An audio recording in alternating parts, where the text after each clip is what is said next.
Somuncu Baba olarak tanınan Şeyh Hamid Veli Hazretleri, Hacı Bayram Veli'nin de hocasıdır.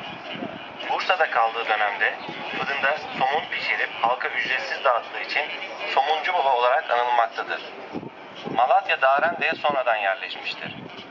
1412 yılında Darende'de vefat etmiştir. Kabri buradadır. Türbe kısmı caminin içinde kalmıştır. Türbede Şeyh Hamid Veli ve oğlu Halil Tayyibi yatmaktadır. Külliye geniş bir avlunun ortasındadır. Cami kısmı kareye yakın dikdörtgen planlı olup üzeri yedigen kasnaklı bir kubbeyle örtülmüştür.